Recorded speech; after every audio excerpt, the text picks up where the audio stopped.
안녕하세요, 행질야담입니다. 요즘 많은 관심과 시청해주셔서 너무 감사합니다. 오늘은 지금까지 업로드한 영상들 몰아보기입니다. 항상 재밌게 봐주셔서 감사합니다. 앞으로도 흥미진진한 이야기로 찾아뵙겠습니다. 구독과 좋아요는 행질야담의 힘이 됩니다. 항상 행복한 일 가득하세요. 예로부터 이 고을 끝자락, 산자락 밑에 작고도 고요한 마을 하나가 있었사옵니다. 그 마을에도 사람 살고 들 있고 계절 따라 일하는 농사꾼들이 들끓었지요.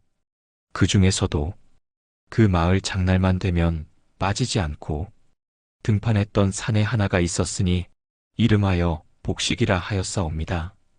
복식이는 37해가 되도록 장가를 못 간 천하의 노총각이었지요. 허나 장가를 못 간 것만 빼면 그 사내는 그야말로 몸이 우람하고 얼굴이 반질한 근육질 꽃노총각이었사옵니다. 복식이 좀 아깝지 않냐?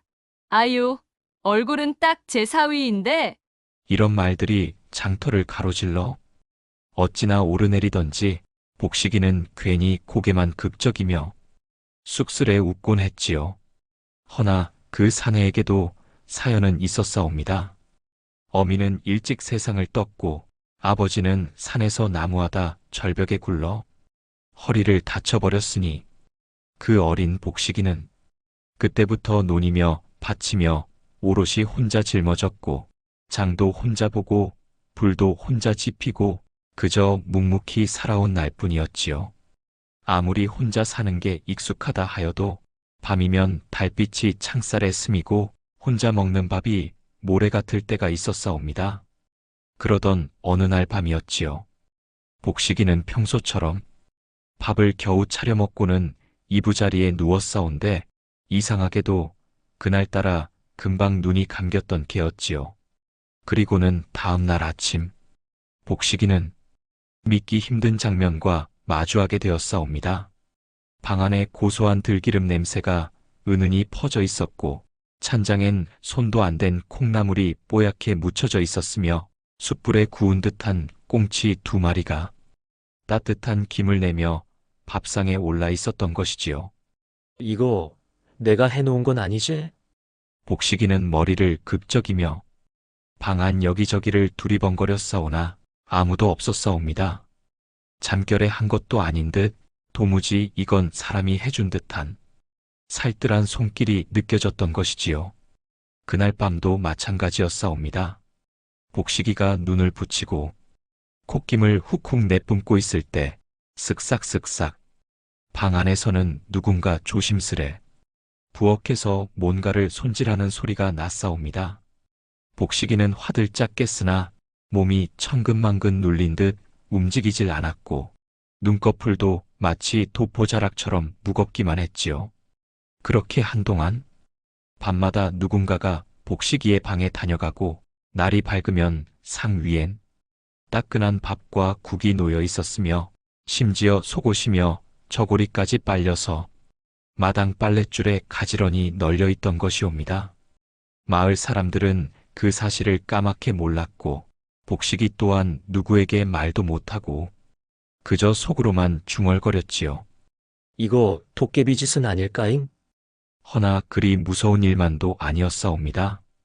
오히려 복식이는 하루하루가 기다려졌지요. 누군가 다녀간 그 따스한 흔적, 밤이면 은근히 번지는 여인의 향기, 그리고 점점 생기가 도는 밥상. 그 모든 것이 복식이의 굳은 어깨와 허리, 그리고 텅 빈 마음 한켠을 서서히 채워가기 시작했사옵니다. 그리하여 복식이는 마치 약속이라도 한 듯 밤이면 새로 깔린 이부자리에 몸을 반드시 눕히고 속으로 중얼거리곤 했지요. 오늘은 나 좀 더 일찍 잘게요, 각시님. 그 말이 끝나기 무섭게 방 안은 어김없이 고요해지고 그리고 곧 희미한 발소리 하나가 마루를 스치듯 지나갔사옵니다.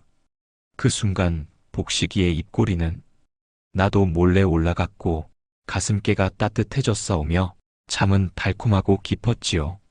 하지만 복식이는 점점 궁금해지기 시작했사옵니다. 도대체 누굴까? 어느 날은 부엌 뒤에 숨어 기다려볼까 생각도 했고, 또 어떤 날은 방에 숯을 피워 연기를 내볼까 싶기도 했으나, 그러기엔 그 각시의 손길이 너무도 다정하고 조심스러웠던 터라 복식이는 감히 무슨 짓도 하지 못했지요.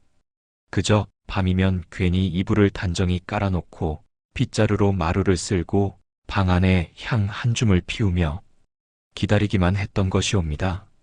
그리하여 마을 사람들은 요새 복식이 얼굴이 반질반질해졌다고 했고, 그의 밭은 작물들이 유독 실하다고들 했으며, 그 사내의 걸음엔 뭔가 사랑에 빠진 듯한 탄력이 서려 있었사옵니다. 허나 아무도 몰랐지요. 그 집 안방에선 밤마다 기이하고도 은근한 기척이 일어나고 있었다는 것을. 그날 밤이었사옵니다. 달이 유난히 밝고 방 안 구석까지 은빛으로 물들던 그런 밤이었지요. 복식이는 어김없이 이부자리에 들었사오나 이상하게도 좀채 잠이 들지 않았사옵니다. 심장이 두근대는 것이 마치 누군가 올 시간이 되었다는 듯 몸이 먼저 알아채고 있었지요. 그리고는 방 안으로 아주 가느다란 기척 하나 문살 사이로 스며들 듯 들어오더니 툭 들릴 듯 말 듯한 소리와 함께 누군가 마루 끝에서 살며시 무릎을 꿇었사옵니다. 복식이는 눈을 감은 채 숨을 죽였고 귀끝으로는 뭔가 천천히 아주 조심스럽게 움직이는 살결 스치는 바람 같은 소리를 들었지요. 그리곤 방 안가득 퍼지는 젖은 머리카락의 물냄새, 빨래한 옷에서 배어나오는 향초의 기운, 그리고 은은하게 풍기는 여인의 체온. 그 모든 것이 복식이의 온몸에 감돌았사옵니다. 그 순간이었지요. 주인님, 이제 괜찮으세요? 분명히 들렸사옵니다. 아주 낮고 조심스럽고 어딘가 슬쩍 떨리는 여인의 목소리였지요. 복식이는 그 소리에 심장이 쿵 내려앉았고 눈을 꾹 감은 채 입술만 슬며시 움직였지요. 꺼각시? 저 그냥 곁에 잠시만 있어도 되겠습니까? 그 말 한마디가 복식이의 내장을 전부 흔들어 놓았지요. 그날 이후 그녀는 매일 밤 찾아왔사옵니다. 부엌에 불을 지피는 소리, 그릇을 닦는 소리, 빨래를 짜는 소리, 그리고 그 모든 일 끝에 항상 그녀는 복식이의 옆에 무릎 꿇고 앉았사옵니다.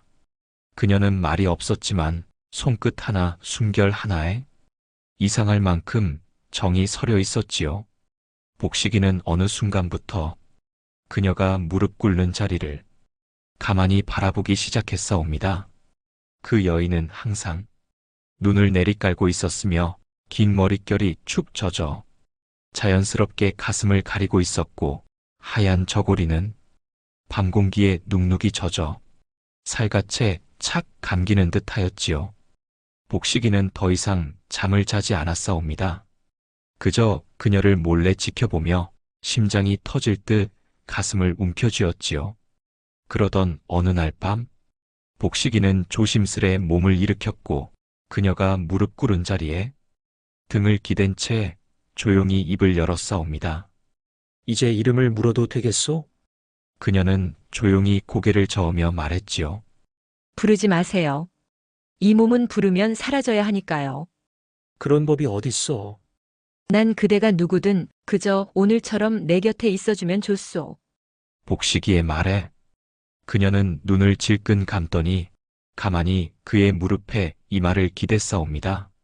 그날 밤 복식이는 그녀를 처음으로 마주 보았지요. 달빛 아래 그녀의 눈동자는 물기를 머금은 호수처럼 투명했고 그 속엔 무언가 오래된 그리움이 깃들어 있었사옵니다. 그녀는 말했지요. 사람이 저를 보면 저는 다시 껍질 속으로 돌아가야 해요. 그래서 늘 등을 돌리고 있었던 거예요. 그제야 복식이는 알았사옵니다.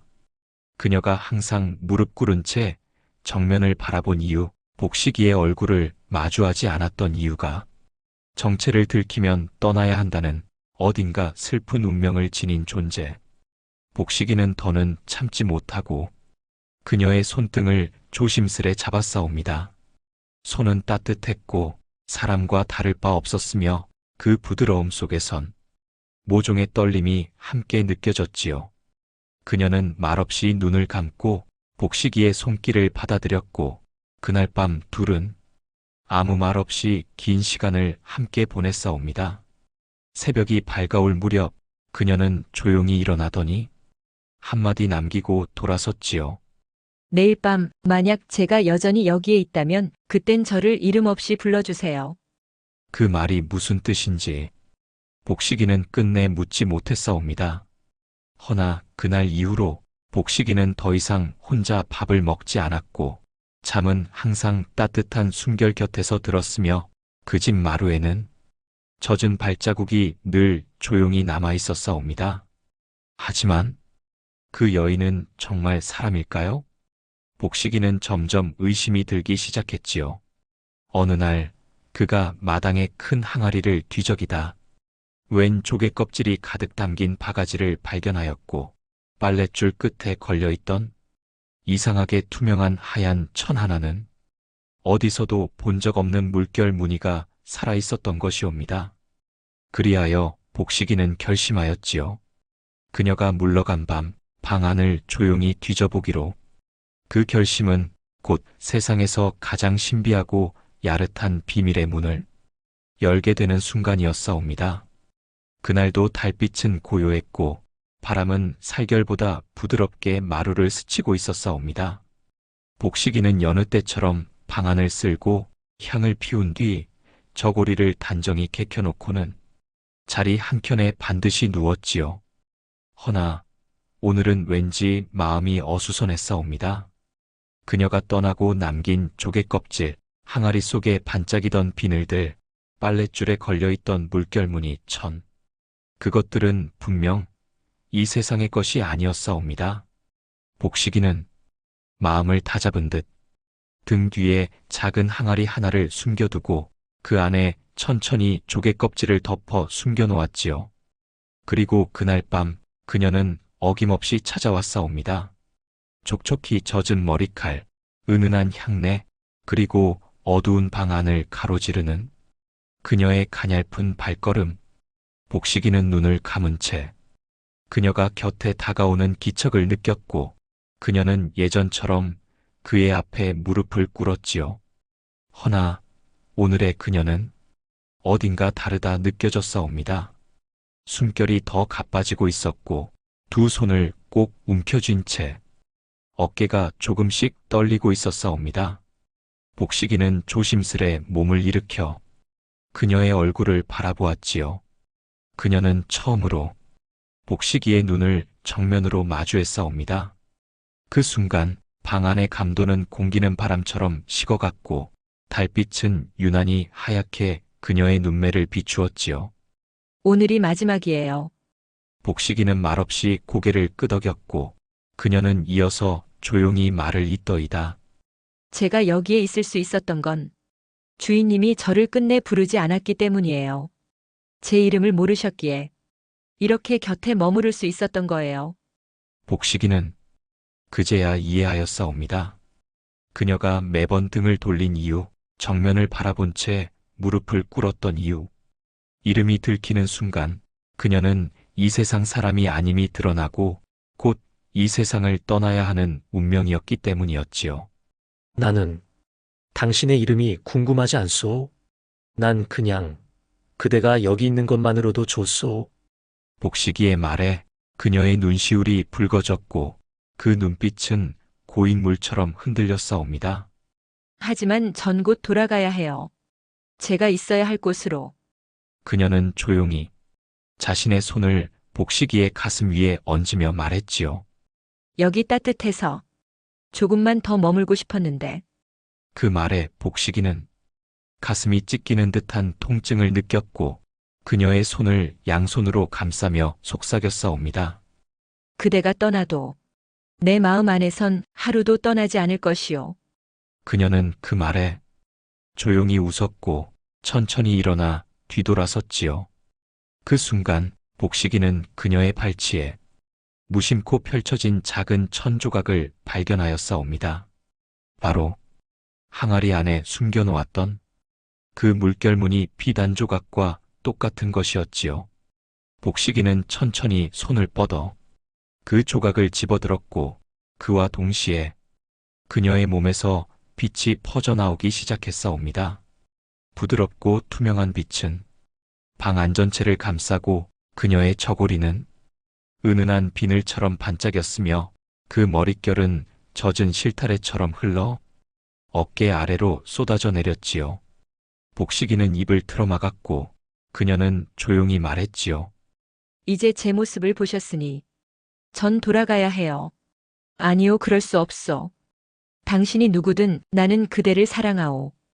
그녀는 미소를 머금은 채 고개를 끄덕였지만 그 미소는 어딘가 아픈 웃음이었지요. 사랑은 머무는 게 아니라 놓아주는 거라고 배웠어요. 복식이는 그 말에 울컥 눈물을 삼켰고 그녀는 천천히 방문을 열고 달빛 가득한 마루를 걸어 나갔지요. 그때였습니다. 방문턱에 닿는 순간 복식이는 조용히 외쳤지요. 각시오. 그녀는 그 말에 멈추었고 돌아보았으며 그 순간 방 안은 조용한 물속처럼 출렁였고 그녀의 몸은 희미하게 투명해지기 시작했사옵니다. 복식님 부르지 마세요. 이젠 잊으셔야 해요. 아니요. 난 잊을 수 없소. 당신을 영원히. 복식이는 조용히 다가가 그녀의 허리춤에 남아있던 흰 비단 조각을 풀어내었고 그녀는 마지막으로 복식이의 품에 안긴 채 작은 속삭임을 남겼지요. 사랑해요. 그리고 고마워요. 그리곤 그녀의 몸은 마치 안개처럼 서서히 사라져갔고 복식이는 품 안에서 점점 식어가는 따뜻함을 꼭 껴안고 말았사옵니다. 그 밤 달빛은 유난히 하얗고 길게 복식이의 마루를 스치고 있었고 그 방 안에는 말라붙은 눈물 한 줄기와 흰 비단 한 조각만이 남았사옵니다. 그리고 그날 이후 복식이는 다시 밥을 혼자 짓기 시작했사옵니다.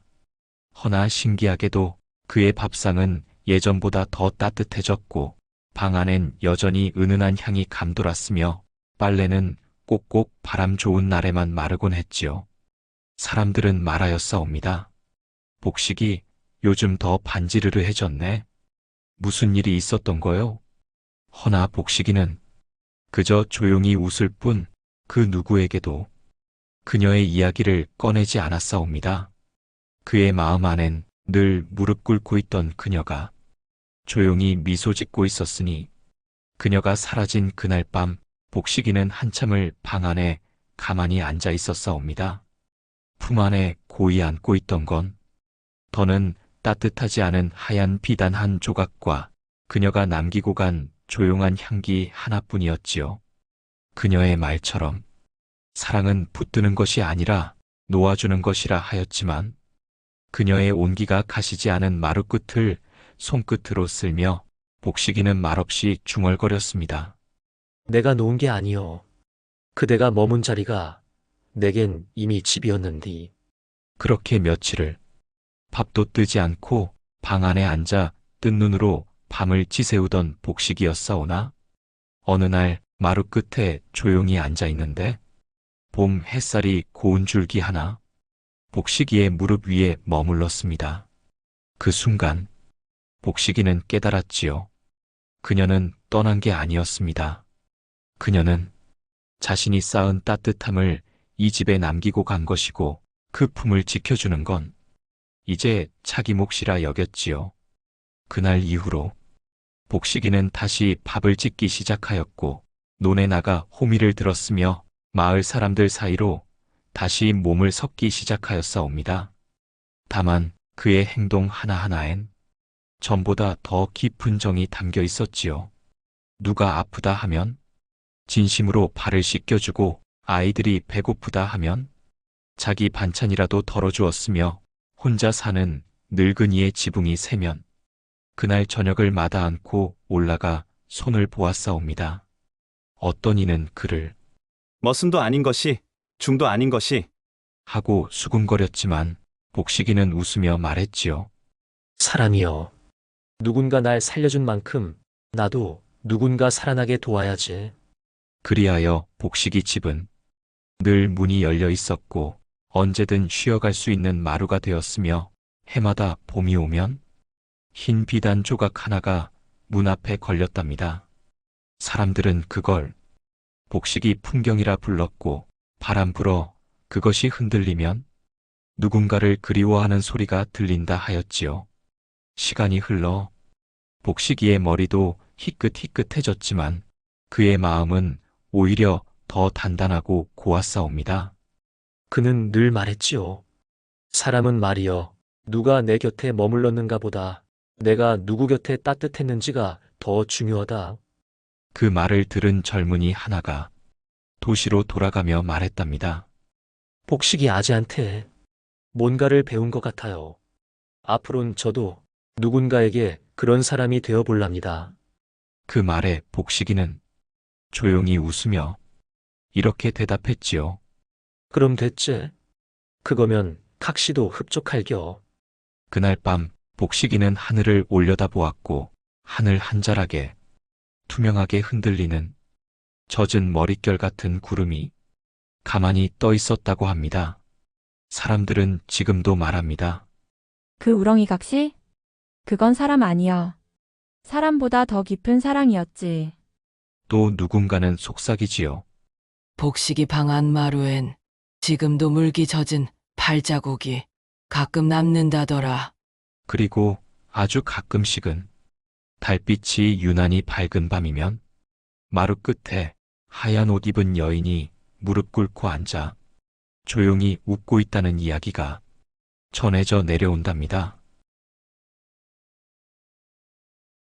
아득한 옛날 조선 팔도에서도 인심 좋기로 소문난 어느 고을에 한 이름난 양반가가 있었으니 바로 김진사댁이었습니다.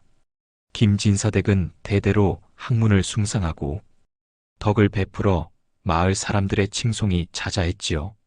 넉넉한 인심과 베풀므로 인해 김진사댁의 문턱은 늘 낮았고 어려운 이웃들이 도움을 청하면 외면하는 법이 없었습니다. 그러기에 마을 사람들은 김진사댁을 그저 부유한 집이 아니라 온 마을의 정신적인 기둥이자 의지할 곳으로 여겼습니다. 그러나 이 댁에도 한 가지 깊은 근심거리가 있었으니 바로 김진사의 안방마님이셨습니다. 마님께서는 젊은 시절부터 몸이 허약하여 늘 잔병치레를 달고 사셨습니다. 봄에는 꽃가루에 시달리고 여름에는 습기에 지쳐 쓰러지셨으며 가을에는 낙엽지는 소리에도 기운을 잃으셨고 겨울에는 찬바람에 뼛속까지 시려 하셨습니다. 온갖 명의를 찾아다니고 멀고 먼 산속에서 귀하다는 약재를 구해다 다려드리고 심지어는 이국 땅에서 들여온 희귀한 약초까지 써보았지만 차도는커녕 해가 갈수록 병세는 깊어만 갔습니다. 창백한 얼굴에 가녀린 몸은 바람결에도 꺾일 듯 위태로워 보였고 기침 한 번에도 온몸을 가눌 수 없어 늘 자리에 누워 계시는 날이 많았습니다. 마님의 병화는 온 집안을 그림자처럼 덮었고 대개는 웃음소리 대신 한숨소리만이 가득했습니다. 김진사는 이런 마님을 보며 늘 애끓는 마음을 금할 길이 없었습니다. 대개 안살림은 물론 대소사 모두 마님 없이는 제대로 돌아가지 않는 법인데 그저 병석에 누워 신음만 토하시는 마님을 보는 진사의 마음은 찢어지는 듯 아팠습니다. 잠자리에 들 때마다 마님의 고통스러운 신음소리에 가슴을 치셨고 새벽녘 잠시 잠이 들었다가도 마님의 밭은 기침 소리에 화들짝 놀라 깨어나곤 하셨습니다. 그저 할 수 있는 일이라곤 애타는 마음으로 마님의 손을 잡고 마님 부디부디 쾌차하시옵소서. 하고 중얼거리는 것뿐이었습니다. 이 댁에는 달수라는 이름의 젊은 머슴이 있었습니다. 달수는 여느 머슴과는 확연히 달랐습니다. 그의 힘은 천하장사 백성들을 능가할 정도로 비범했고 무슨 일이든 한번 맡으면 척척 해냈으며 어떤 고된 일에도 얼굴 한번 찌푸리는 법 없이 언제나 시원한 웃음꽃을 피워냈습니다. 그의 성품 또한 물처럼 맑고 올고다 거짓말을 모르고 제 할 일은 남이 시키지 않아도 알아서 찾아 하는 성실함까지 겸비했지요. 그는 어린 시절 부모를 여의고 김진사댁에 들어와 갖은 허드렛 일을 도맡아 했습니다.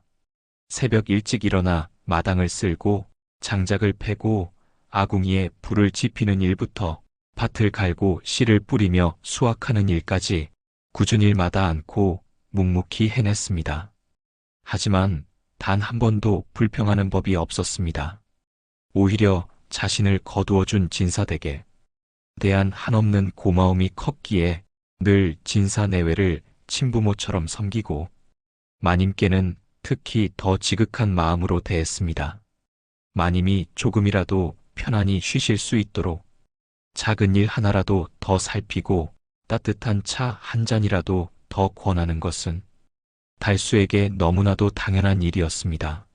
마님의 병환이 깊어질수록 집안에는 무거운 그림자가 드리워졌습니다. 웃음소리는 사라지고 연신 한숨소리만 들려왔습니다. 잔치나 손님맞이도 거의 없어졌고 집안 분위기는 마치 겨울에 황량한 들판처럼 쓸쓸해졌습니다. 특히 밤이 되면 마님의 기침 소리와 신음소리가 담을 넘어 흘러나왔고 이 소리는 잠 못 이루는 집안 사람들의 마음을 더욱 저미게 했습니다. 이 소리에 잠이 깬 하인들은 뜬 눈으로 밤을 지새우며 마님의 쾌유를 빌었습니다. 달수 또한 예외는 아니었습니다. 낮에는 바깥일을 하느라 온몸이 땀으로 흥건했지만 밤이 되면 방문 틈으로 새어나오는 마님의 고통스러운 소리에 잠 못 이루는 날이 많았습니다. 그는 진정으로 마님의 쾌유를 빌고 또 빌었습니다.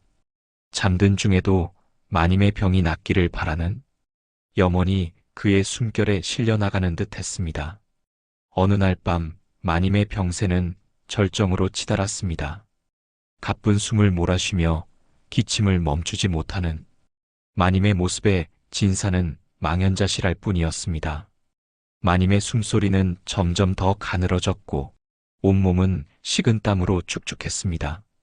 이제 정말 마지막이 다가오는 듯한 불길한 예감에 진사는 물론 온 식솔들이 마님의 방 앞에서 무릎을 꿇고 눈물로 밤을 지새우며 하늘에 빌었습니다. 부디 저희 마님을 살려주시옵소서.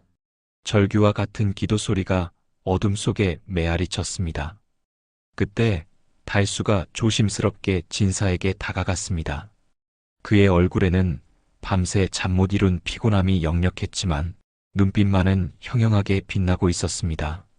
나리 소인께서는 혹 마님을 살릴 방도를 아시나이까? 달수의 목소리는 낮았지만 그 안에는 굳은 결의가 담겨 있었습니다. 진사는 깊은 한숨을 쉬며 고개를 저었습니다. 그의 얼굴에는 깊은 절망감이 드리워져 있었습니다. 달수야, 내 마음은 고맙다만 이제는 하늘에 맡길 수밖에 없구나. 용하다는 의원은 조선 팔도에 있는 자들을 죄다 찾아보았고 구할 수 있는 약재는 만금을 주고서라도 모두 써보았거늘 마님의 명이 다한 듯이구나. 그러나 달수의 표정은 사뭇 진지했습니다. 그의 눈빛은 흔들림 없이 진사를 똑바로 응시했습니다. 나리 소인께서는 한 가지 방법을 아오나이다. 허나 그 방법이 너무나도 기이하여 쉽사리 말씀 올리기 송구하옵니다. 또한 이는 듣기에도 황당하고 믿기 어려운 이야기일 수도 있어옵니다. 진사는 희미한 희망이라도 붙잡고 싶은 심정으로 달수를 바라보았습니다. 마치 칠흑 같은 어둠 속에서 한 줄기 빛을 본 사람처럼 그의 눈빛에는 간절함이 가득했습니다. 무엇이든 말해보거라. 마님을 살릴 수만 있다면 그 어떤 기이한 방법이라도 마다하지 않겠다. 설령 내 목숨을 바쳐야 하는 일이라 할지라도 마님만 살릴 수 있다면. 달수는 잠시 머뭇거리더니 마치 오랜 비밀을 털어놓듯 조심스럽게 입을 열었습니다. 예로부터 전해오는 비방 중에 깊은 잠에 빠진 이의 혼을 불러내어 몸속의 탁한 기운을 몰아내고 생기를 불어넣는 방법이 있다고 들었사옵니다. 이는 단순한 의술이 아니오라 오직 지극한 마음과 순수한 염원으로 이루어지는 일이옵니다. 허나 이는 무척 은밀하고 조심스러운 방법이라 자칫 잘못하면 시도하는 이 또한 큰 해를 입을 수 있사옵니다. 진사의 눈이 휘둥그레졌습니다. 그의 얼굴에는 놀라움과 함께 의심의 그림자가 스쳤습니다. 혼을 불러낸다니 도대체 무슨 말인고? 헛된 이야기로 마님을 더욱 위태롭게 할 셈이냐? 그런 요망한 술법을 믿으라는 것이냐? 결코 아니옵니다, 나리. 소인은 허튼 소리를 하는 것이 아니옵니다. 이 방법은 보통의 의술과는 다르오나 예로부터 전해오는 신성한 비방임이 분명하옵니다. 다만 이 방법은 아무나 행할 수 있는 것이 아니오라 오직 순수하고 지극한 마음을 가진 이만이 가능하다고 들었사옵니다. 또한 시도하는 이 또한 상당한 기운을 소모하게 될 것이옵니다. 어쩌면 목숨까지 위태로울 수 있사옵니다. 달수의 목소리에는 진심이 담겨 있었고 그의 눈빛은 확신에 차 있었습니다. 진사는 달수의 눈빛에서 평소와 다른 비범함과 굳은 의지를 느꼈습니다. 그리고 그 지극한 마음을 믿어보기로 했습니다. 절박한 상황에서 지푸라기라도 잡는 심정이었습니다. 좋다, 달수야. 내 말대로라면 내가 가진 지극한 마음으로 마님을 살릴 수 있다는 것이냐? 그렇다면 내 뜻대로 해보거라. 허나 만약 조금이라도 마님께 해가 된다면 그 책임은 내가 져야 할 것이다. 내 용서치 않을 것이다. 진사는 이미 모든 것을 내려놓은 듯한 표정이었습니다. 황송하옵니다, 나리. 소인의 목숨을 걸고 마님을 살려내겠나이다. 부디 소인에게 기회를 주시옵소서. 달수는 간절하게 고개를 숙였습니다. 그날 밤 달수는 마님이 계신 방 앞에 조용히 엎드렸습니다. 그의 얼굴에는 비장함마저 감돌았습니다. 그리고는 온 식솔들에게 누구도 방 가까이 오지 말 것을 신신당부했습니다. 진사는 걱정스러운 눈으로 달수를 지켜보았지만 이미 결정한 일이기에 그저 믿고 기다릴 수밖에 없었습니다. 집안에는 팽팽한 긴장감이 감돌았고 모두가 숨죽이며 기적을 기다렸습니다. 달수는 촛불 하나를 밝히고 마님이 누워 계신 쪽으로 조용히 다가갔습니다. 그는 깊은 심호흡을 하며 마음을 가다듬었습니다. 잡념을 비우고 오직 마님을 살리겠다는 일념으로 온 정신을 집중했습니다. 그리고는 허리춤에 품고 있던 작은 주머니에서 무언가를 조심스럽게 꺼냈습니다. 그것은 다름 아닌 오랜 세월 동안 그의 손때가 묻어 닳고 닳아 투박한 모양새가 된 나무 인형이었습니다. 이 인형은 달수가 어린 시절 부모님이 돌아가신 후 의지할 곳 없이 홀로 남겨졌을 때 산속을 헤매다 우연히 발견한 나무 조각을 정성껏 다듬어 만든 것이었습니다. 그의 유일한 친구이자 마음을 터놓을 수 있는 존재였고 그는 이 인형에 자신만의 염원과 기운을 담아왔던 것입니다. 마치 자신의 또 다른 분신처럼 소중히 간직해온 인형이었습니다. 달수는 인형을 마님의 머리맡에 조심스럽게 내려놓고는 무릎을 꿇었습니다. 그리고는 두 손을 모아 눈을 감고 깊은 명상에 잠겼습니다. 그의 얼굴은 점차 진지하고 엄숙한 기운으로 가득 찼습니다. 숨소리마저 고요한 밤, 방 안에는 촛불 심짓하는 소리와 달수의 고른 숨소리만이 마치 하나의 주문처럼 울려 퍼졌습니다. 공기마저 정지된 듯한 고요함 속에서 달수는 온전히 자신을 비우고 오직 마님을 향한 순수한 마음만을 남겼습니다. 달수는 자신의 모든 기운을 끌어모아 인형에 불어넣는 듯 했습니다. 그의 몸에서는 식은땀이 비 오듯 흘러내렸고 얼굴은 점차 창백해져 갔습니다. 마치 자신의 생명력을 마님께 전이하는 듯한 모습이었습니다. 그의 이마에는 땀방울이 송골송골 맺혔고 입술은 바싹 말라갔습니다. 그럼에도 그는 흐트러짐 없이 깊은 집중 속에서 오직 한 가지 염원만을 되뇌었습니다. 마님, 부디 소생하시옵소서. 이 달수의 모든 기운을 바쳐서라도 마님을 일으켜 세우겠나이다. 부디. 그의 마음은 진정으로 마님과 하나가 되고자 했습니다. 시간이 얼마나 흘렀을까요?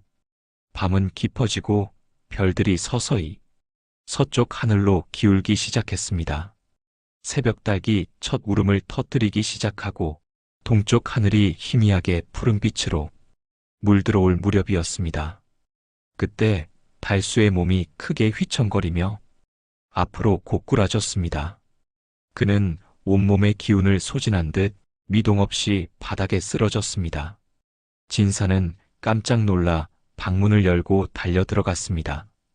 방 안에는 땀으로 범벅이 된 채 의식을 잃고 쓰러진 달수와 여전히 미동 없는 마님이 계셨습니다. 진사의 가슴에는 깊은 실망감이 밀려왔습니다. 결국 안 되는 일이었구나. 헛된 희망이었어. 그러나 그때였습니다.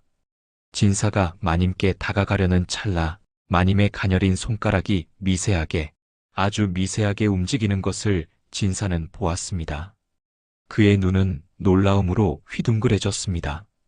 그리고 이내 마님의 입에서 작은 신음소리가 새어나왔습니다.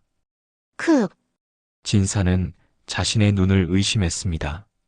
분명 얼마 전까지만 해도 혼수 상태에 가까웠고 죽음의 문턱에 이르렀던 마님이 아니었던가요? 진사는 조심스럽게 마님의 이름을 불렀습니다. 그의 목소리는 떨리고 있었습니다. 마님 정신이 드시나이거. 마님. 마님은 희미하게 눈을 떴습니다. 초점이 흐릿했지만 분명히 진사를 인식하는 듯 했습니다. 그리고는 목소리조차 잘 나오지 않지만 기적처럼 작은 목소리로 말씀하셨습니다. 그 목소리는 마치 오랜 잠에서 깨어난 아기의 첫 울음소리처럼 희미했지만 진사에게는 천상의 소리처럼 들렸습니다. 여보. 진사는 감격에 겨워 마님의 손을 잡았습니다. 온몸에 전율이 흘렀습니다.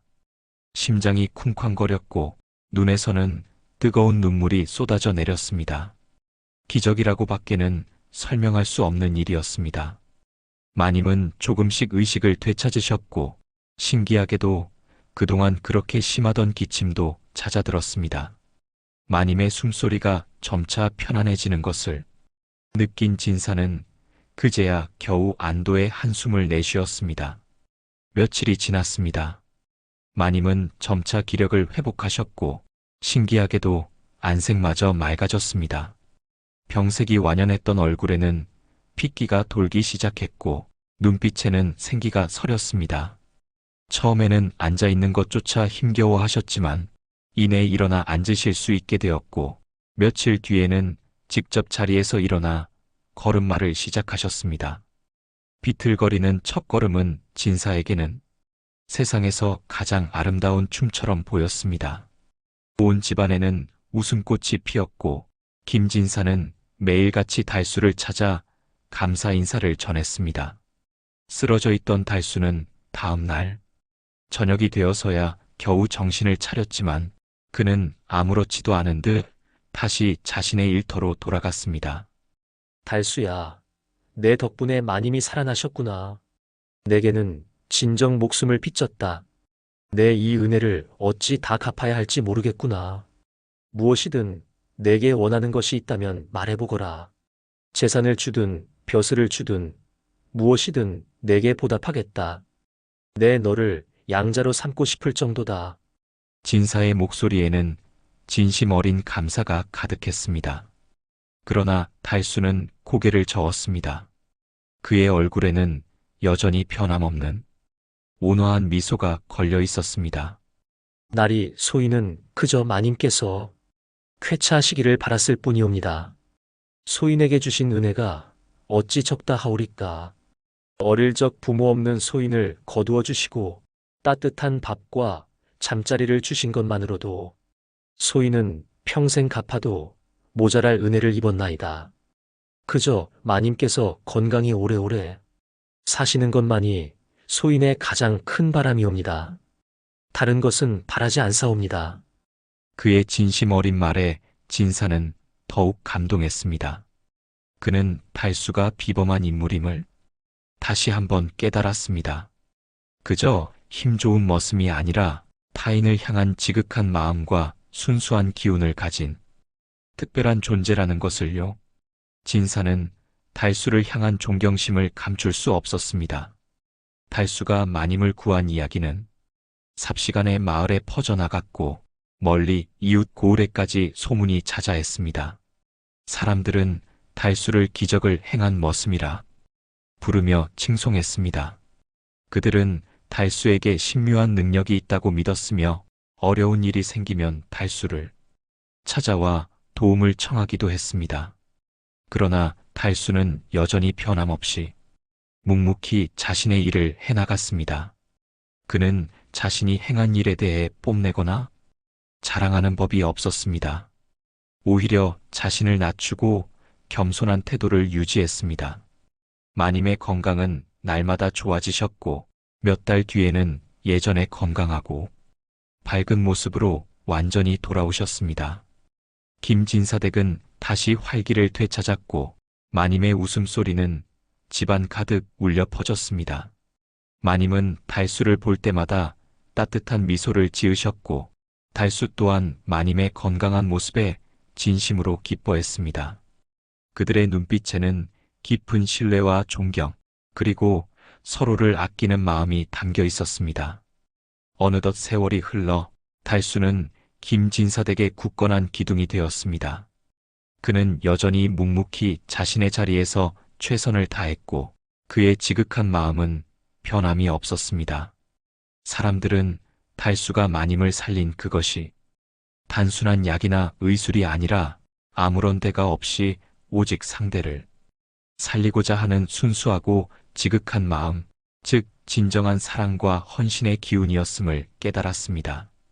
그리고 그 기운이 달수에게 대대로 전해져 내려온 신성한 인형을 통해 마님에게 전달되었음을 짐작할 수 있었지요.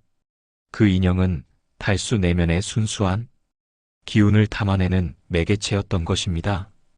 이 이야기는 단순한 야담을 넘어 우리에게 깊은 울림과 교훈을 선사합니다. 지극한 마음의 힘은 어떤 어려움에 직면하더라도 기적을 일으킬 수 있다는 것을 보여줍니다. 달수의 헌신적인 사랑과 마님을 살리고자 하는 간절한 염원은 결국 병을 이겨내는데 결정적인 역할을 했습니다. 이는 물질적인 부나 사회적 지위가 아닌 내면의 순수한 의지가 얼마나 강력한 힘을 가질 수 있는지를 역설합니다. 또한 이 이야기는 보이지 않는 가치의 중요성을 강조합니다. 때로는 물질적인 것이나 눈에 보이는 기술보다 사람의 마음에서 우러나오는 진정한 가치와 노력이 더 큰 힘을 발휘한다는 것을 깨닫게 합니다. 달수가 사용한 그것은 특정 약재나 복잡한 의술이 아닌 그의 맑고 순수한 정신과 기운이었습니다. 이는 우리가 평소 간과하기 쉬운 정신적인 힘과 공감, 그리고 타인을 향한 진심의 중요성을 강조합니다. 달수의 행동은 진정한 나눔과 희생이 얼마나 고귀하며 그로 인해 얼마나 큰 보답과 감동이 따르는지를 일깨워줍니다. 그는 자신의 기운을 소모하면서까지 마님을 구했지만 아무런 대가를 바라지 않았고 오히려 김진사댁의 은혜를 잊지 않았습니다. 그는 재물이나 명예를 얻으려 하지 않았지만 김진사댁의 깊은 신뢰와 마을 사람들의 진심 어린 존경이라는 그 무엇과도 바꿀 수 없는 가치를 얻게 되었습니다. 절망적인 상황에서도 희망과 용기를 잃지 않고 어떤 방식으로든 해결책을 찾아 노력하는 자세의 중요성 또한 이 이야기의 핵심 교훈입니다. 진사는 좌절했지만 달수는 포기하지 않았습니다. 그의 용기 있는 행동이 마침내 기적을 만들었듯 우리 삶에서 어떤 시련이 닥치더라도 좌절하지 않고 긍정적인 마음으로 임할 때 예상치 못한 해결책을 찾을 수 있다는 희망의 메시지를 던집니다. 마지막으로 이 이야기는 시간과 시대가 흘러도 변하지 않는, 변치 않는 진실인 인간 본연의 아름다움, 즉 타인에 대한 사랑, 헌신, 그리고 순수한 마음의 가치를 보여줍니다.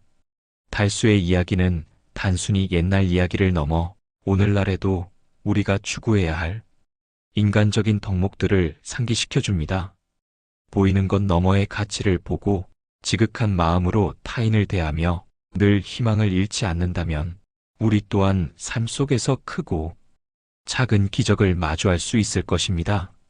달수의 이야기는 우리가 살면서 겪는 수많은 어려움 속에서도 진정한 마음의 힘이 얼마나 위대한지를 깨닫게 하며 우리 스스로도 누군가에게 달수와 같은 존재가 될 수 있음을 일깨워줍니다. 예로부터 고요한 산자락 아래 소문조차 한 발 늦게 도착하는 외진 마을이 하나 있었으니 그 이름은 옥촌이라 하였사옵니다. 옥촌은 물이 맑고 공기 좋기로는 으뜸이었지만 해가 산을 넘어가면 기이한 기척들이 서성인다고도 전해지는 곳이었지요. 마을 사람들은 저마다 각자의 생업에 충실하며 평화로운 나날을 보냈으나 단 한 곳 모두가 가까이 가기를 꺼려하는 폐가가 있었으니 옛 대갓집이었던 월담댁이라 하옵니다. 월담댁은 한때 고을 최고의 권세를 누리던 정승의 종가였지만 어찌된 연유인지 멀쩡하던 집안이 하룻밤 사이에 풍비박산이 났다 하더이다. 재물은 사라지고 사람들은 뿔뿔이 흩어졌으며 집터에는 으스스한 기운만이 감돌았지요. 마을 사람들은 이 모든 불운의 원인을 한 가지 소문으로 돌렸사옵니다. 그마님의 저고리 때문이다. 사내 아이들이 집 안담벼락에 돌을 던지면 밤마다 하얀 옷을 입은 여인이 초가 처마에 걸터 앉아 울고 있다는 으스스한 풍문까지 돌았으니 그 집에 대한 공포는 날로 커져만 갔습니다. 그런 폐가에 겁도 없이 들어간 이가 있었으니 그 이름은 석돌이. 나이 27, 우직하고 듬직한 몸을 지녔으나 마음은 해맑고 순박한 총각이었지요. 부모님은 일찍이 여의고 혼자 품팔이로 살아가는 짐꾼이었는데 어느 해 장마가 걷잡을 수 없이 길어져 마을 앞 다리가 떠내려가고 말았사옵니다. 피해 복구 일손이 모자라자 사또가 명을 내렸지요. 월담댁 폐가를 정리하여 일꾼들 숙소로 쓰도록 하라. 남들 모두 기겁하며 싫다고 고개를 내저었지만 석돌이는 호기롭게 폐가로 향했습니다.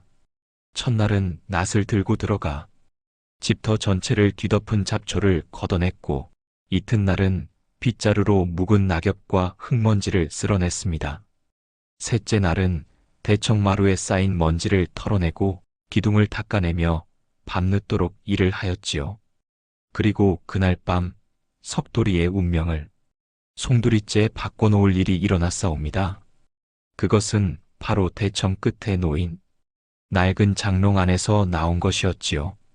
말라붙은 거미줄과 쥐똥이 수북했지만 삐걱거리는 문을 열자 그 안에는 곱게 접힌 채 한 벌의 저고리가 놓여 있었더이다. 세월의 흔적은 고사하고 방금 막 다듬이질을 마친 듯 빳빳한 하얀 무명. 소매자락에는 은실로 섬세하게 수가 놓여 있었고 코끝을 간지리는 향기는 맑은 꽃향기 같기도 쾌쾌한 곰팡내 같기도 한 묘한 냄새였지요. 아이고, 이거 입어도 되남. 마루에서 시원한 바람을 쐬며 저고리를 말리던 석돌이는 그만 장난기 반 호기심 반으로 그 옷을 입고 말았사옵니다. 그의 듬직한 어깨 위로 저고리는 다소 헐렁하게 걸쳐졌으나 옷감의 부드러운 감촉은 흡사 제 몸의 살갗처럼 느껴졌지요. 그리고 그 순간 스르르륵 문풍지조차 없는 휑한 마루에서 바람 소리도 아닌 누군가의 젖은 숨소리 같은 기척이 들려왔사옵니다. 등 뒤에서 들려오는 목소리는 속삭이는 듯 울먹이는 듯 기이하고 서늘했습니다. 왜 나를 불렀나요? 누구요? 거기 누구요? 소스라치게 놀란 석돌이는 저고리를 벗으려 했으나 이상하게도 옷이 살에 착 달라붙은 듯 떨어지질 않았사옵니다. 그 순간 문 바깥의 달빛 아래 누군가가 무릎을 꿇은 채 앉아 있었으니 젖은 머릿결, 눈을 내리깔고 있는 여인의 어깨 위로 바람결 같은 서늘한 한기가 감돌았습니다. 그 옷 당신께 어울려요. 그녀가 하얗고 서늘하게 피어나는 안개처럼 웃었사옵니다. 그 웃음은 세상의 모든 슬픔을 담은 듯이 아련하고 동시에 모든 것을 잊은 듯이 공허했습니다. 석돌이는 자신도 모르게 그 웃음에 마음을 빼앗겼지요. 저고리에 스며든 인연. 그날 밤 석돌이는 저고리를 입은 채 무언가에 홀린 사람처럼 대청 끝에 멍하니 앉아 있었습니다. 눈앞의 여인은 실존하는 사람인지 아니면 헛개비인지 분간조차 되지 않았지요. 그녀는 조용히 다가와 말없이 석돌의 앞에 무릎을 꿇고 앉았습니다. 그리고 아주 천천히 자신의 손을 그의 가슴팍 위에 얹었습니다. 심장이 아직 살아있네요. 그 말과 함께 여인의 눈동자엔 오래된 눈물 자국 같은 윤기가 감돌았습니다. 그녀의 손길을 따라 살같이 저릿하게 쓸리고 피부 위로 바람 같은 것이 스치며 기이한 감각이 스며들기 시작했지요. 그 저고리, 내가 마지막으로 입었던 그 밤의 것이에요. 그 밤 석돌은 처음으로 여인의 품을 느꼈습니다. 아니, 여인의 품이라기보다는 기억 속의 품, 살결의 온도는 있었지만 질감도 무게도 없는 꿈결 같은 접촉이었지요. 그렇게 석돌은 그녀와 첫날 밤을 보냈사옵니다. 허나 다음 날 눈을 떠보니 몸은 여전히 마루 위였고 주변엔 아무도 없었으며 단지 자신의 살갗의 하얀 저고리, 자국만이 희미하게 남아 있었습니다. 그날 이후 석돌은 폐가에서 나올 수 없었습니다. 장정들이 들어와 짐을 날라주겠다 해도 그는 괜찮다며 사양했지요. 밥이며 물이며 동네 아주머니들이 문 앞에 놔주고 갔지만 그는 거의 마루에서 움직이질 않았습니다. 밤마다 그 여인이 찾아왔기 때문이었지요. 그녀는 웃고 그녀는 노래하고 때로는 그를 꼭 안아주었으며 석돌의 마음에 깊숙이 스며들었습니다. 당신은 내 마지막이에요. 부탁이에요. 떠나지 말아주세요. 당신은 나를 기억하는 사람이니까요. 그녀의 간절한 말들에 석돌의 마음은 점점 깊은 뿌리를 내리듯 그 여인에게로 향했습니다. 그러나 마을 사람들은 석돌이에게서 기이한 변화를 감지했사옵니다. 폐가 근처에선 밤마다 은은한 노랫소리가 흘렀고 햇볕이 쨍한 낮에도 그 집 앞마루엔 항상 젖은 발자국이 남았지요. 그리고 결정적으로 석돌의 눈빛이 달라졌습니다. 이전엔 꾸벅꾸벅 고개를 숙이던 순한 청년이었건만 이제는 마을 아낙네들마저 그의 눈빛을 피해 고개를 돌릴 정도로 묘하게 깊고 선명한 눈매로 바뀌었사옵니다. 이봐요, 석돌이. 저고리, 당신 몸에 딱 붙었네요. 도무지 못 벗는 거요? 그렇게 말한 이는 동네 약장수 춘보 영감이었사옵니다. 약재를 캐러 폐가 근처에 들렀다. 우연히 석돌을 보게 되었고 그의 등 뒤로 흘러내리는 저고리 자락을 보았지요. 그 저고리는 기묘하게도 몸과 붙은 듯 아니 마치 살가죽처럼 피부 위에 녹아있는 모습이었다 하옵니다. 석돌은 대답하지 않았습니다. 다만 묵묵히 눈을 감고 햇살을 가르며 손끝으로 허공을 더듬었지요. 그리고 그 순간 춘보 영감은 보았사옵니다. 석돌의 등 뒤로 누군가의 희미한 손길이 천천히, 아주 천천히 그의 허리를 감싸는 장면을. 허나 그것은 보일 듯 말 듯한 물결, 사람의 형체라기보다는 기억의 그림자 같았사옵니다. 그날 밤 석돌은 여인에게 물었습니다. 그대는 누구요? 대체 무엇이기에 내 마음을 이리도 사로잡는 거요? 여인은 조용히 웃었습니다. 그 웃음엔 살아있지 않은 자의 체념이 있었지요. 나는 월담댁의 맏며느리였어요. 이름은 유화라 했지요. 시집 온 지 열흘 만에 남편은 과거 시험을 핑계로 한양으로 떠났고 그 후로는 서찰 한 통조차 오지 않았어요. 나는 홀로 남겨졌고 그 후엔 저 혼자였죠. 그리고 그날 밤 그 저고리를 입고 나는 우물가에 내 몸을 던졌어요. 그 말과 함께 여인은 저고리 자락을 펼쳤고 겉으론 하얀 무명인데 안감에는 검붉은 물자국이 번져 있었습니다. 이 옷은 나를 마지막으로 감싸준 것이에요.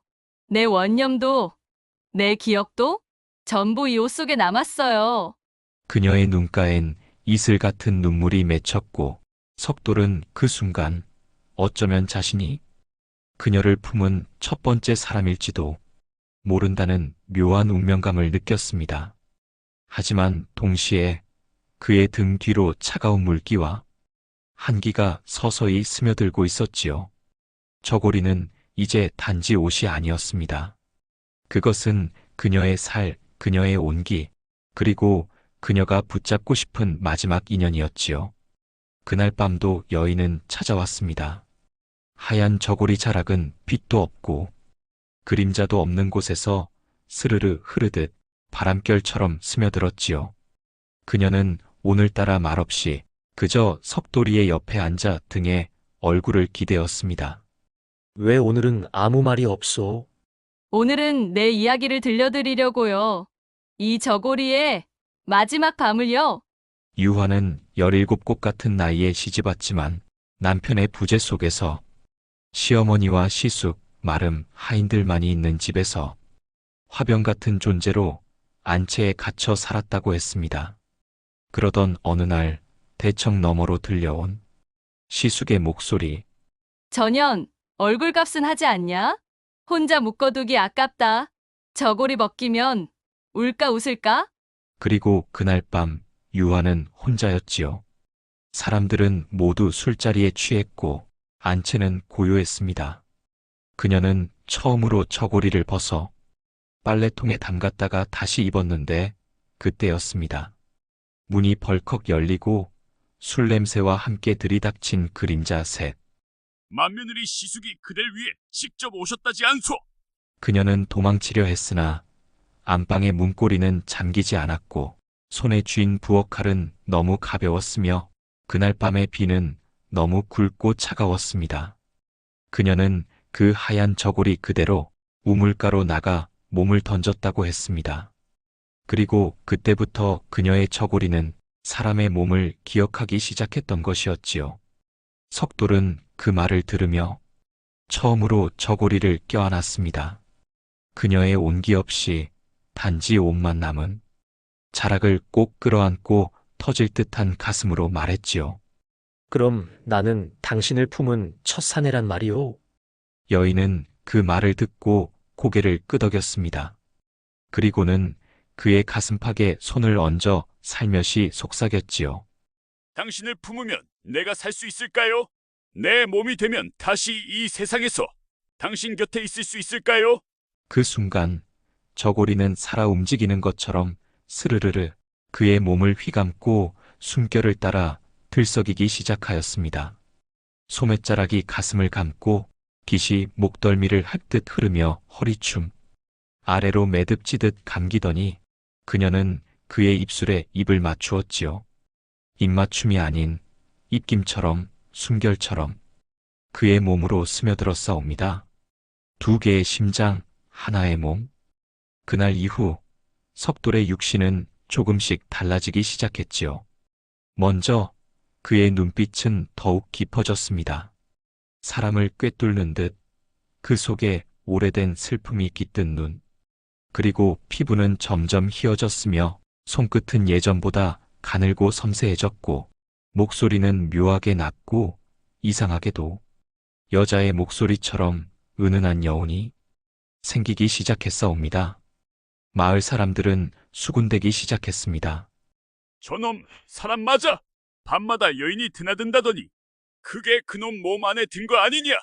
그러던 어느 날 폐가 뒤편에서 아이 하나가 실수로 무너진 담장 아래 깔려 죽을 뻔한 일이 있었는데 석돌이 그 아이를 발견하고 팔 하나로 돌무더기를 걷어내어 아이를 꺼냈사옵니다. 그리고 말했지요. 몸이 가볍네요. 예전보다 사람 살리는 게 쉬워졌어요. 그 말을 들은 마을 사람들과 그 장면을 본 아이의 어머니는 하염없이 울었지요. 석돌의 몸은 여인의 영혼과 합쳐지며 점점 초자연적인 힘을 얻고 있었던 것입니다. 그날 밤 여인이 다시 석돌의 앞에 앉았습니다. 당신 몸에 내가 반쯤 들어왔어요. 더 깊이 스며들면 당신은 나고 나는 당신이 돼요. 그런데 당신이 날 완전히 받아들이면 당신은 이 세상에 남고 나는 이 세상에 살 수 있어요. 하지만 한 사람은 사라져야 해요. 그녀는 울지 않았습니다. 다만 조용히 석돌의 손을 잡고 그의 손등에 입을 맞추었지요. 그리고는 그 손을 가슴 위에 올려 자신의 심장 소리처럼 그의 심장을 듣게 하였사옵니다. 똑똑 심장 뛰는 소리. 그러나 이상하게도 그 안에서 두 개의 맥박이 서로 엇갈리듯 들리기 시작했습니다. 그의 맥박과 그녀의 존재가 이제는 하나의 육신 안에서 서로 살아있기 위해 싸우고 있었던 것이옵니다. 석돌은 그 밤, 긴 밤을 새워 고민했습니다. 그녀를 지키고 싶은 마음, 자신을 지우는 두려움, 그리고 그 모든 걸 감싸는 슬픔. 그는 말했지요. 당신이 날 품은 것이 아니라 이젠 내가 당신을 품는 거야. 그리곤 저고리를 벗으려 했지만 이미 그것은 벗을 수 있는 옷이 아니었사옵니다. 그의 살갗 아래로 그녀가 숨쉬고 있었지요. 그날 밤 석돌은 처음으로 불을 켜지 않았습니다. 대청 끝 마루 위 은은한 달빛 아래서 그는 조용히 저고리를 어루만졌지요. 이제 그것은 옷이라기보다는 자신의 두 번째 살결처럼 온몸에 스며 있었사옵니다. 그는 천천히 숨을 들이쉬었고 바람이 살결을 훑는 그 순간 그녀가 다시 나타났습니다. 왜 불을 끄셨나요? 불빛 아래선 당신이 흐려지니까요. 그녀는 조용히 웃었습니다. 그 웃음엔 슬픔도 기쁨도 그리고 체념도 함께 섞여 있었지요. 이제 곧 당신과 나 둘 중 하나는 사라져요. 내가 완전히 들어오면 당신의 기억은 사라지고 내 육신만 남게 되죠. 석돌은 고개를 끄덕였고 그녀는 잠시 그의 눈동자를 들여다보더니 그 품에 안겨 속삭였지요. 무서워요. 당신이 없어지는 게요. 이별 그리고 새로운 시작. 며칠 후 석돌은 호련히 폐가에서 나왔습니다. 하얀 저고리는 여전히 그 몸에 감겨 있었지만 이상하게도 아무도 그 옷에 대해 묻지 않았지요. 마을 어귀로 동구 밖으로 그는 조용히 걸어갔고 사람들은 그가 산 위 옛 우물터로 향했다는 소문을 들었습니다.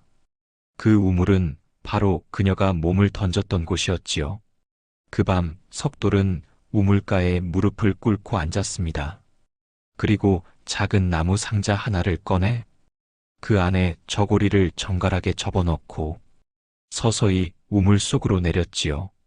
그 순간 바람이 멎고 달빛이 멈춘 듯 고요해졌습니다. 그리고 우물 속에서 그녀의 목소리가 들렸습니다. 이제 나는 당신의 살이 아니에요. 이제 내 기억은 당신 가슴에 있으니 나는 다시 잊혀져도 괜찮아요. 다만 당신이 살아가는 그 하루하루에 내 향기가 조금이라도 머물 수 있다면 그녀의 말은 여기서 멎었고 석돌은 조용히 고개를 숙였지요. 그의 눈에서는 눈물이 흐르지 않았습니다. 다만 그 가슴 안에서 한 여인의 맥박이 점차 잦아들고 있었던 것이옵니다. 그리고 다음 날 아침 폐가의 마루 위에는 석돌이 누워 있었사옵니다. 그의 가슴은 천천히 오르내렸고 손은 단정히 모아 무릎 위에 얹혀 있었으며 그 곁에는 하얀 저고리 하나가 가지런히 접힌 채 남아 있었지요. 아주 평범한 옷처럼 보였지만 햇살에 비칠 때마다 그 소매자락 끝엔 물에 젖은 듯한 무늬가 은은히 번져 있었사옵니다. 그로부터 시간이 흐르고 사람들은 그 일을 전설처럼 이야기합니다. 그 저고리, 사람이 살던 저고리였지. 그 여인은 사랑을 입은 채 떠났고 그 사내는 사랑을 벗겨내고 남았지. 그리고 누군가는 조용히 속삭이기도 했지요. 그 옷은 사람을 품은 옷이었어. 살을 기억하고 순결을 안아주던 저고리였지. 어쩌면 그건 살아남은 자의 외로움까지 함께 덮어주던 옷이었는지도 몰라. 그 후 석돌은 더는 마을에서 머물지 않았사옵니다. 그는 떠돌이 짐꾼이 되었고 다시 저고리를 걸치진 않았으나 사람들은 그를 기억했지요. 그 사내는요, 안아줄 줄 아는 사람이었어요. 그 눈엔 한 여인을 품고 떠나온 사람이 있었지요. 그리고 몇 해가 흐른 후 마을의 한 과부댁 마루에서 늦은 밤 한 노인이 말했답니다. 어쩐지 그 마루 젖은 발자국이 남아 있더라고요. 마치 누가 다녀간 듯 말 한마디 없이 앉아 있다 간 것처럼 그 아씨 다시 돌아왔나 봐요. 사람들은 지금도 이야기합니다. 그 저고리는 사람이 살았던 옷이었고 살아남은 이의 마음을 따뜻하게 감싸주던 한 자락의 기억이었다고요. 그리고 또 누군가는 밤하늘을 올려다보며 이렇게 중얼거린다 합니다. 그 옷, 누군가 다시 입는 날엔 그녀도 다시 살아나겠지. 사랑을 입은 자리에 사랑은 때로 살결보다 더 깊이 스며들기도 합니다. 입었던 옷을 벗어도 그 품 안에 남겨진 향은 쉽게 떠나지 않듯이요. 누군가를 진심으로 품었을 때 그 마음은 언젠가 또 다른 생으로 피어나 누군가의 가슴을 따뜻하게 덮어주곤 합니다. 이 이야기 속의 여인 유화는 육신을 잃었으나 석돌이라는 순수한 마음을 가진 사내를 만나 비로소 자신의 슬픔과 한을 이해받고 사랑을 받았습니다. 그리고 석돌은 그녀의 한과 기억을 자신의 몸에 새기며 그녀의 존재를 지우는 고통을 감내하는 대신 그녀의 기억을 품고 세상으로 나아가는 길을 택했습니다. 그는 저고리를 벗어냈지만 그 옷에 얽힌 사랑과 슬픔은 그의 마음속에 영원히 자리 잡았습니다. 우리의 삶 또한 마찬가지입니다. 누군가를 사랑했던 자리, 누군가에게 사랑받았던 기억은 사라지지 않고 우리 안에 남아 우리를 완성시키지요. 비록 눈앞에 사랑이 떠나가거나 혹은 이별의 아픔을 겪는다 할지라도 그 사랑이 남긴 따스한 기억은 우리를 더 깊고 넓은 사람으로 만들어줍니다. 그러니 사랑을 입은 자리에선 늘 조심스레 가슴을 내려놓으시길요. 그 자리에 아직도 누군가의 마음이 머물고 있을지 모르니까요. 그 마음을 보듬고 기억하는 것, 그것이 바로 사라져간 모든 사랑에 바치는 가장 아름다운 예의일 것입니다.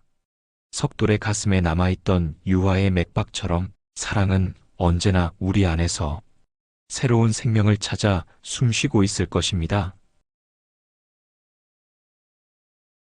청유연은 예로부터 물 맑고 땅이 비옥하여 백성들의 삶이 그리 어렵지 않은 고을이었습니다. 그러나 어느 고을이나 그렇듯 양반은 높고 여종은 낮은 법. 그 가운데 가장 높은 이는 단연 정대감이었지요. 정대감은 과거 벼슬길에 올랐으나 서울서 뇌물 사건에 휘말려 낙향한 뒤 청류연의 온갖 농지와 가옥을 쓸어 담아 그야말로 고을의 주인 노릇을 하였습니다. 그 집 마님은 홍월이라 불리었고 고운 얼굴과는 달리 심사는 물처럼 흐르지 않고 불처럼 탔으며 그 입에서 뱉는 말은 늘 날이 서 있었습니다. 수십 명의 하인과 여종 가운데 초연이라는 여인이 있었는데 이름처럼 풀이 나듯 조용하고 말수 적으며 눈빛이 맑아 밥 짓고 물 깃는 손길마다 고요함이 배어 있었습니다. 헌데 초연을 유독 미워한 이가 있었으니 바로 마님 홍월이었습니다. 전현 눈빛이 맘에 안 들어. 감히 아씨 눈이라도 된다는 게야. 내가 뭐가 무서워서 저런 것과 한 집에 살겠느냐?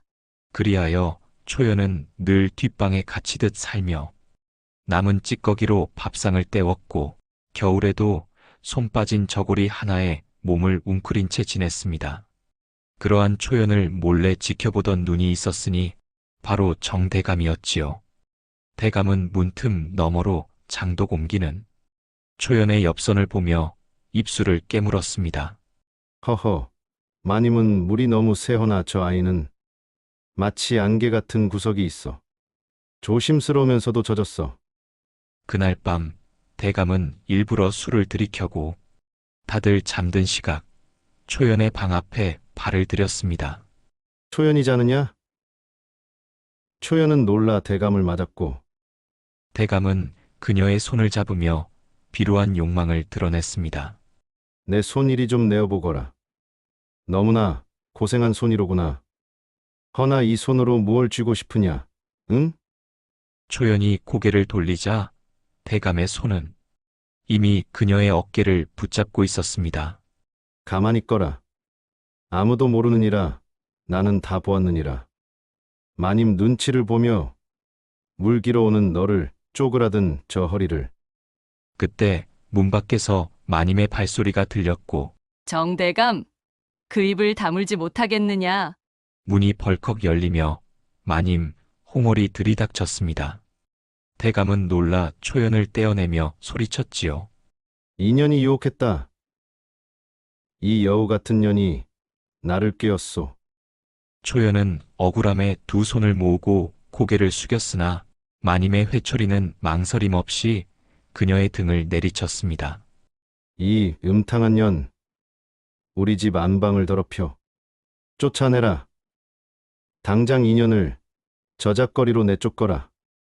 그리하여 초연은 그날 밤 가마손 옆에서 끓던 찬 물에 손을 담근 채 무명저고리 하나 걸치고 고을 저작거리에 버려졌습니다. 허나 사람은 뿌리 깊은 수모를 당하면 그 기억이 사라지는 게 아니라 꽃으로 바뀌는 법이지요. 초연은 홀로 걸어 청류연에서 가장 아래쪽에 있는 낡은 기방 월하루의 문을 두드렸습니다. 그 문을 여니는 미색 자줏빛 저고리에 은장도 하나 찬 녹이 많은 눈빛의 기생, 이름은 운심이라 하였지요. 내 눈빛 웬걸 저승에서 봤던 눈 같구나. 이리 들어오너라. 여기선 버려진 것도 꽃이 되느니라. 그날 밤 초연은 기생방의 작은 등잔불 아래에서 이름도 말투도 숨소리도 새로 배워나갔습니다. 어느덧 고을에 소문이 돌기 시작했습니다. 월하루에 희한한 기생이 하나 들어왔다더라. 말도 없이 웃는데 뭔가 꾹꾹 눌러 담은 것 같은 눈빛이라 카대. 대감도 한번 갔다가 얼굴이 빨개서 나왔다더라. 기방 월하루는 청류연에서도 가장 끝자락 산기슭 아래 물길 하나 흐르는 초라한 자리였습니다. 헌데 그 월하루에 기이한 기생 하나 들어왔다 하여 며칠 사이 소문이 온 고을에 퍼졌습니다. 그년이요? 이름이 초연이라 카던데 눈빛이 장난이 아니래요. 그냥 웃지도 않는데 남정네들이 자꾸만 하룻밤만 같이 있자고 돈 싸들고 온다 카더라. 실은 그 초연이 바로 정대감 댁에서 쫓겨나 모욕과 수모를 안고 기방문을 두드렸던 그 여종이었습니다. 불과 반년이 흐르기도 전에 그녀는 마담 운심조차 놀라게 할 만큼 사람을 사로잡는 눈빛을 갖게 되었습니다. 운심은 말했지요. 초연아, 넌 웃지 말거라. 말도 아끼고 웃지도 말고 가끔 눈물만 고이거라. 그러면 세상 남정네들 가슴이다. 내 무릎 아래에 무너질 것이다. 초연은 고개만 끄덕였고 밤마다 검은 곳 하는 소리에 기방 밖으로도 사람들이 모여들었습니다. 그러던 어느 날 청류연 사또의 생일연이 다가왔고 정대감이 잔치를 주관하게 되었습니다. 사또 마마의 50생신을 어찌 그냥 지나가겠소이까? 예전같이 서울 기방에 연락을 넣고 기생 12를 불러들이세나. 그런데 그 소문을 들은 운신 마담이 입꼬리를 비틀며 말하였습니다. 서울까지 뭐하러 가노? 청류연엔 지금도 12보다 나은 기생이 하나 있는데. 그리하여 운심은 정대감 댁에 전가를 보냈습니다. 기방 월하루에서 사또 마마의 밤을 위해 가장 조용한 불을 보내드리겠사옵니다. 그리고 그날 밤 잔치가 벌어졌고 고을 양반들이 모두 모인 그 자리, 분홍빛 연기가 자욱한 술상이 펼쳐지던 찰나 한 여인이 부채 하나 들고 가만히 대청에 올라섰습니다. 그녀는 하얀 속저고리에 얇은 겹치마를 걸치고 머리는 단정히 따아 올렸으며 눈빛은 바람결보다 더 잔잔했습니다. 고을 양반들이 숨을 죽였고 그 순간 정대감은 부채를 떨어뜨렸습니다. 초연. 홍얼마님 또한 입을 다물지 못하였지요. 전연이 어찌 살아있느냐. 전연은 저작거리서 죽은 줄 알았는데. 초연은 그저 고개를 숙이며 검은 고를 조용히 쳤습니다. 덩, 덩, 딩 그 선율은 울컥울컥 가슴을 건드렸고 정대감은 술을 들이켜며 중얼거렸습니다. 그때 내가 그 아이를 버린 게 아니라 그 아이가 날 남긴 거였구나. 그날 이후 정대감은 밤마다 월하루 문 앞에서 기생 초연을 기다리게 되었습니다. 헌데 초연은 그를 단 한 번도 방으로 들이지 않았습니다. 대감 어르신, 이 몸은 몸을 파는 여인이옵니다. 헌데 그대는 마음까지 파느냐 묻지 않으셨지요. 그 말에 대감은 한 번 마루에 엎드려 울었고 그날부터 줄기차게 금일봉을 보내왔습니다. 초연은 그 돈을 받았고 그 돈으로 기방 뒤편에 작은 요양원을 지었습니다. 이곳은 몸 다친 여인들, 마음 다친 여인들을 위한 곳이옵니다. 가혹한 집안에 팔려갔다 버려진 아이들이 여기서 다시 사람으로 살 수 있기를. 헌데 문제는 홍얼마님이었습니다. 그녀는 대감의 변심에 불을 질렀고 하인들을 시켜 월하루 앞에 똥물을 끼얹고 돌팔매를 던지게 하였습니다. 기방 문짝이 깨지고 초연의 소매가 찢기던 그날 밤 초연은 마담 운심에게 말했습니다. 저 마님은 제가 가진 걸 다 빼앗고도 부족하신가 봅니다. 그럼 너도 그 마님의 걸 하나 빼앗거라. 운심은 무언가를 꺼내주었습니다. 진주가 달린 비녀 하나. 그건 홍월마님이 예전에 쓰던 것이었지요. 이거요. 마님이 기방에 들어오기 전 몰래 맡겨두고 간 물건이었소. 남들은 몰라도 나는 기억하지. 그분도 한때 우리 식구였단 말이오. 초연은 놀란 눈으로 물었습니다. 그 마님이 기생이었다고요? 그래요. 누구보다 깊고 누구보다 더러운 세상을 다 품은 여자였지요. 그런 분이 어찌 이리. 그녀도 잊은 거요. 자신이 어디서 왔는지를. 그날 밤 초연은 비녀를 품에 안고 정대감댁을 다시 찾았습니다. 이번엔 기생이 아니라 사람으로서 말이지요. 초연이 다시 정대감댁을 찾은 날은 보름달이 가장 둥글게 뜬 밤이었습니다. 달빛 아래 그녀는 고운 백색 치마 저고리를 차려입고 머리에 은비녀를 꽂고서 조용히 마당 끝에 섰습니다. 하인 하나가 문을 열려 하자 정대감이 손을 들어 말렸습니다. 이 여인은 이 집이 버린 여인이라 이 집이 나서서 맞아야 하느니라. 그리하여 초연은 대감의 손에 이끌려 대청에 올랐고 마님 홍월은 그 모습을 보고 잔을 던지며 외쳤습니다. 전연이 아직도 살아있느냐? 어디서 다시 이런 꼴을 들이대고. 마님께 드릴 말씀이 있사옵니다. 초연은 품 안에서 은빛 비녀 하나를 꺼내 두 손으로 마루 위에 올려두었습니다. 홍월 마님의 얼굴이 순간 굳어졌습니다. 그 비녀는 마님이 어린 시절 기방, 운심루에서 달고 다니던 것이었고 홍월이 아니라 그 시절 이름은 서롱이라 불렸던 시절의 것이었으니 어찌 이걸 기억하시옵니까? 기방 뒷방 창 너머로 기생 서롱이 울던 밤을, 그리고 그 기생 서롱이 어느 날 사라졌다는 소문, 그리고 몇 해 지나 정대감의 마님이 되었다는 전설. 초연은 한 발 앞으로 다가갔고 그 순간 홍월은 자신도 모르게 뒷걸음질을 치며 입술을 물었습니다. 그건 헛소리다. 아니옵니다. 그건 진실이지요. 다만 마님께서 그 진실을 부정하고 싶었을 뿐. 정대감 또한 놀란 얼굴로 마님을 쳐다보았고 홍월은 외쳤습니다. 그래서 어쩌자고? 내가 그곳에 있었든 없었든 지금 이 자리엔 내가 마님이다. 너 같은 기생 따위와는 다르단 말이다. 그때 초연이 웃으며 말하였습니다. 그렇다옵니다. 마님과 전 다릅니다. 헌데 하나는 같사옵니다. 뭐가? 마님도 저도 다 이 집에 버림받았다는 것이지요. 그 말에 대감은 움찔하였고 초연은 한 걸음 더 다가와 정대감의 앞에 무릎을 꿇었습니다. 대감 어르신, 이 초연은 몸도 마음도 한 번 버림받은 여인이옵니다. 헌데 다시 이곳을 찾은 이유는 복수 때문이 아니옵니다. 그럼 뭐 때문이냐? 기억 때문이옵니다. 이 집에 머물렀던 소녀, 이 집에 물깃던 여종, 이 집에 밤마다 뜨거운 눈을 감고 잠들던 그 아이가 여기 있었다는 걸 누군가는 기억해 주길 바랐사옵니다. 그 말에 고을 사람들 또한 숨을 삼켰고 홍월 마님은 그제야 두 손으로 얼굴을 가리며 그 자리에 주저앉았습니다. 나는 서롱이 아니야. 난 잊고 살았는데 왜? 그때 초연은 마님 앞에 다가가 은비녀를 다시 건네며 말하였습니다. 이 비녀 돌려드리옵니다. 서롱 마님께서 다시 기억을 꺼내시기를 바라며. 그리고 그 길로 초연은 대감댁을 떠났고 홍월 마님은 며칠 밤을 뜬 눈으로 지새운 뒤 기방 월하루로 조용히 찾아갔습니다.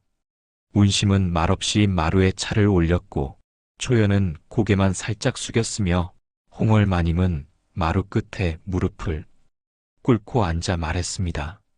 미안하구나. 그날 이후 홍월 마님은 스스로 안채를 떠나 초연이 세운 요양원으로 들어가 다른 여인들의 빨래를 거들었고 정대감은 고을에서 물러나 절간으로 향했습니다. 세월은 흘러 초연이 정대감 댁에서 쫓겨났던 그날로부터 꼬박 10해가 지났습니다. 청류연의 봄은 언제나 흐드러지게 핀 매화로 시작되었고 그 꽃길 위엔 고요히 걷는 한 여인의 발자국이 오래도록 남았습니다. 그 여인이 누구냐 물으면 마을 아이들은 말하였지요. 그분이요? 몸 아픈 사람도 고쳐주고 마음 아픈 사람도 안아주는 초연 어르신이세요. 기생 초연은 더 이상 기방에 있지 않았고 그녀가 세운 요양원 다연원의 주인으로 청류연 모든 여인들이 의지하는 어른이 되었습니다. 다연원엔 특별한 규칙이 있었습니다. 여기선 누구도 이름을 묻지 말 것, 어디서 왔는지도 무엇을 했는지도 오직 오늘을 살기 위해 온 이들만 받는다. 그 말에 버림받은 소녀들, 아이를 잃고 울던 안악들, 심지어 몰래 도망쳐온 상처투성이 머슴들까지 하나둘 다연원으로 모여들었습니다. 그들은 초연을 어르신이라 불렀고 그녀는 여전히 말이 없되 눈빛으로 사람을 품었습니다. 한편 홍월 마님은 그곳에서 평생 해보지 않았던 빨래와 김장을 하며 지냈고 처음엔 손에 물집이 잡히고 자존심이 깨져 울기도 하였으나 어느 날은 조용히 중얼거렸습니다. 내 손으로 누구 밥 해준 게 이렇게 가슴 벅찬 일이었다니.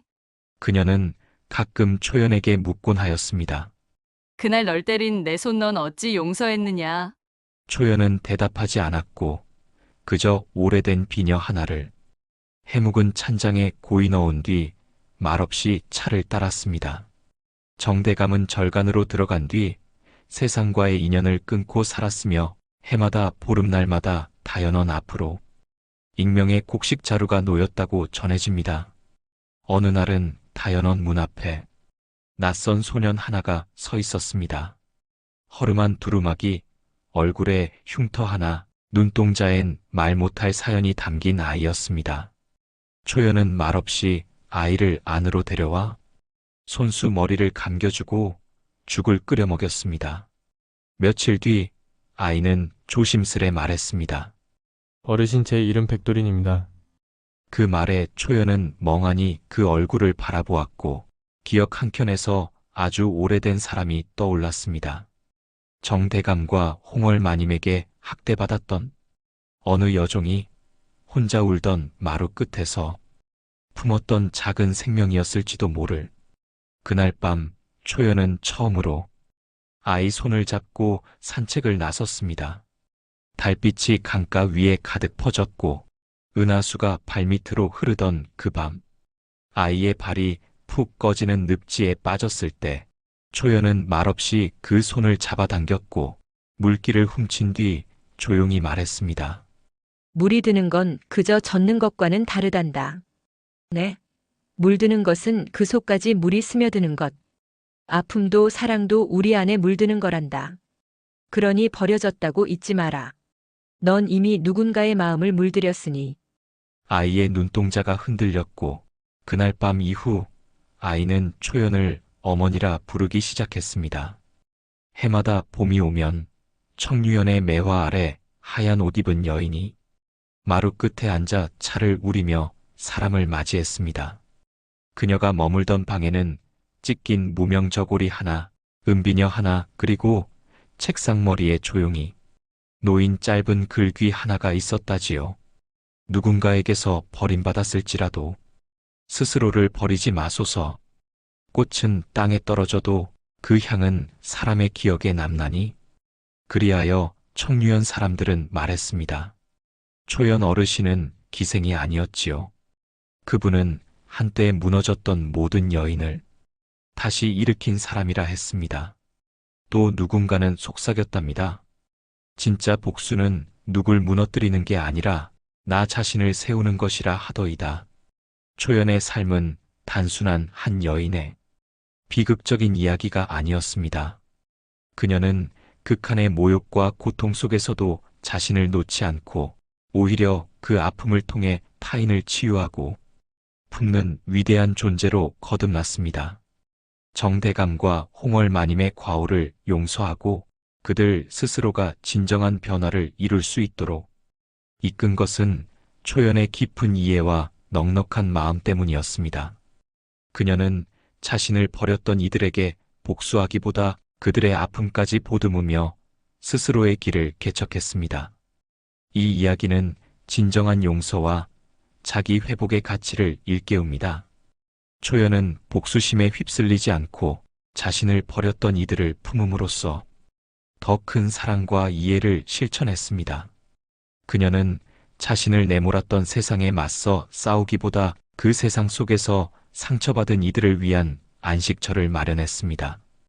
이는 미움과 분노가 아닌 사랑과 포용이 진정한 변화를 가져온다는 강력한 메시지를 전합니다. 또한 아픔이 성장의 밑거름이 될 수 있음을 보여줍니다. 초연은 버려지고 짓밟혔던 과거를 잊으려 하지 않았습니다. 오히려 그 기억들을 꽃으로 피워내어 다연원이라는 공간을 만들었고 자신과 같은 아픔을 가진 이들을 보듬었습니다. 그녀의 상처는 더 이상 아픔이 아니라 타인의 고통을 이해하고 공감하는 깊은 샘물이 된 것입니다. 그녀의 침묵과 눈빛은 어떤 말보다 강한 위로와 치유의 힘을 지니고 있었습니다. 이 이야기는 우리에게 중요한 질문을 던집니다. 우리는 혹시 자신이 버려졌던 기억, 상처받았던 순간들을 외면하고 살아가고 있지는 않은지, 그리고 그 기억들을 진정한 꽃으로 피워내기 위해 어떤 노력을 하고 있는지. 초연의 삶은 우리가 겪는 모든 고통과 좌절이 결코 헛되지 않으며 오히려 우리를 더욱 단단하고 아름답게 만드는 양분이 될 수 있음을 감동적으로 보여줍니다. 억압받던 한 여인이 스스로의 힘으로 세상을 변화시키고 많은 이들에게 희망을 선사한 초연의 이야기는 시대를 초월하여 우리의 마음에 깊은 울림을 선사합니다. 결국 초연은 자신을 짓밟은 이들을 무너뜨리는 대신 자신을 일으켜 세우고 그들마저 변화시키는 길을 택했습니다. 그녀는 고통 속에서 피어난 연꽃처럼 가장 어두운 곳에서 가장 아름다운 빛을 발하며 청류연의 모든 이들에게 새로운 삶의 의미를 가르쳐 주었습니다. 진정한 복수는 파괴가 아닌 창조에 있으며 미움의 사슬을 끊고 사랑과 이해로 나아가는 것이야말로 가장 고귀한 승리임을 초연은 온몸으로 증명해 보였습니다. 이야기 재밌게 들으셨나요? 야담은 들을수록 빠져드는 맛이 있죠. 앞으로 더 흥미진진한 이야기로 찾아올 테니 구독과 좋아요 잊지 말고 꼭 부탁드려요. 그럼 다음 이야기에서 또 만나요.